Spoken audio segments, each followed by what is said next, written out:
When we think about Seattle, we often picture its skyline, its waterfront, or its tech-fueled economy. But cities are more than just their skylines. They are systems of movement and access that have been shaped by decades of urban planning.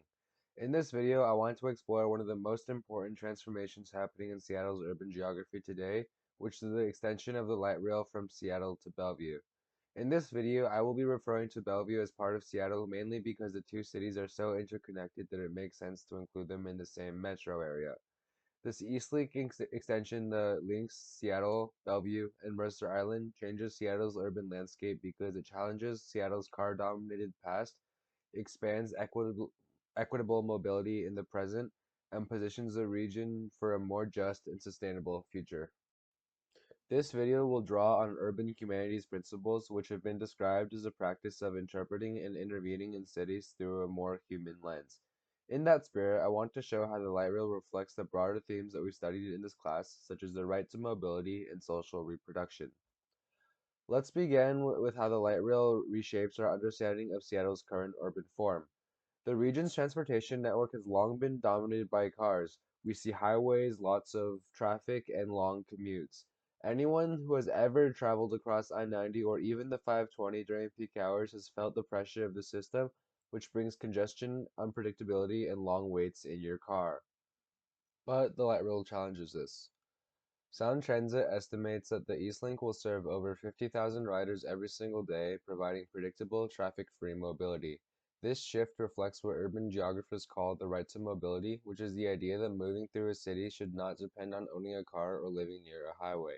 With the light rail, a student living in Capitol Hill can access their internships in Bellevue without needing a vehicle, and a student in Bellevue can reach UW much quicker. In this way, the Eastlink acts as a correction to the urban planning that led to this car-dependent problem in the first place. In her 2018 book, So You Want to Talk About Race, the author, Olul, reminds us that inequality is built into everyday systems, including those that appear to be neutral on the surface. Transportation is one of these many systems. Car dependency disproportionately affects low-income communities and communities of color who may not have the option to drive. In turn, this pushes them away from many opportunities that would be present with proper transportation, such as education, healthcare, and better employment. Therefore, public transportation is not just for mobility, it is a necessary intervention to promote equity in our new day and age. Speaking of car dependency, the light rail will also reduce that. According to a King County traffic study, vehicle dependency on I-90 will fall significantly once the Eastlink opens because the commuters will finally have a reliable, quick alternative to highways. This shift is important for sustainability, climate resilience, and environmental justice. Highways and long commutes contribute to air and noise pollution, and since Seattle is a global city, it should be also aligned towards the global movement of sustainable cities, and reducing the car dependence will help Seattle reach this goal. Seattle, like many global cities, is confronting the limitations of its car-centric past. Light rail will help reorient the region towards a more diversified future.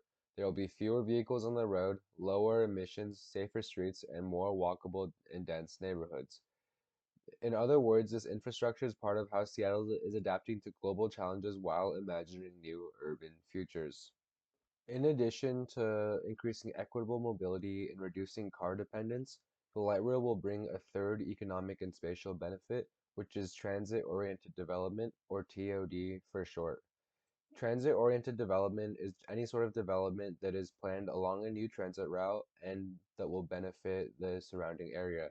Example of these are office towers, retail, and public spaces, and these are planned in both Seattle and Bellevue. According to Bellevue's 2024 development plan, these will generate up to $400 million in new development per station, especially in its new Spring District. This demonstrates a key concept from the urban geography that we'll be learning in this class, which is the way transit infrastructure will reshape the land value, density, and economic and employment opportunities. While this TOD will certainly bring new jobs and other activities to the area, an often underlooked part of the benefits of this new light rail is the benefits that are done to social reproduction. In our textbook, social reproduction refers to the daily and generational work required to sustain the labor force, such as childcare, elder care, domestic work, and home education. In traditional societies, this work is often done by the women in the house.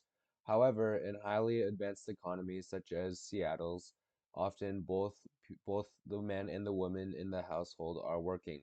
Therefore, many of these households hire workers to come do this work. In Seattle, this often means workers who are mostly women, immigrants, or low income. It means they commute from the more affordable areas of Seattle into Bellevue to perform jobs such as house cleaning, nannying, and cooking. By placing dense housing, jobs, and public services near the light rail, this TOD makes these essential forms of social reproduction easier and more predictable. Instead of relying on long, costly car commutes or extensive bus routes, workers can now travel efficiently between Seattle and Bellevue. This improves access to employment, reduces the transportation burdens, and increases the sustainability of labor between the two cities. In this way, the TOD doesn't just change the environment, it supports the everyday social and economic systems that allow the two cities to function together.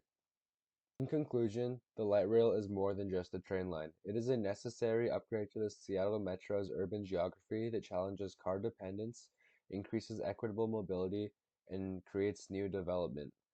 By examining this project through the urban humanities lens, we can see just how much this infrastructure reflects our values and how building a better transit helps build a more just city.